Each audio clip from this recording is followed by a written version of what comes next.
PTC વાળા ભાઈ આવી ગયું તમારું જાહેરનામું ઓફિશિયલી કીધું હતું કે તમારું જાહેરનામું દિવાળી પહેલા આવી જશે, આવી ગયું છે 14/10 આજ જાહેરનામું આવી ગયું. નવા સિલેબસ પ્રમાણે તમારી પરીક્ષા થવાની છે. જાહેરનામું 14/10 બહાર પડી ગયું છે. વર્તમાન પત્રમાં 15/10 આવશે. તમારો ઉમેદવારે રજીસ્ટ્રેશન કરાવવાના છે 29/10 થી 12/11.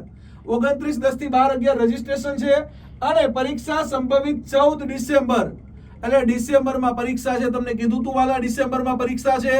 ડિસેમ્બરમાં પરીક્ષા આવી ગઈ. હવે રોજના 3 લેક્ચર આખું આયોજન આપી દઉં છું. સફળતા બેચની અંદર શિક્ષક બનવાનું સમયપત્રક ભણી લેવાનું. છેલ્લી લાઈવ બેચ છે, પછી કહેતા નહીં કે રહી ગયા.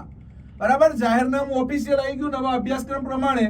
14 ડિસેમ્બરે પરીક્ષા છે અને પછી જાન્યુઆરીમાં પરિણામ. ફેબ્રુઆરીમાં જાહેરાત આવશે શિક્ષક ભરતીની અને જૂનની અંદર છોકરામાંથી સાહેબ અને છોકરીમાંથી મેડમ બનવાનું હોય ને તો હવે ક્યાંય પાછું પડવાનું થતું નથી. બરાબર. હા, ફોર્મ તમારા ભરવાના 29/10 થી 12/11. 29 ઓગસ્ટ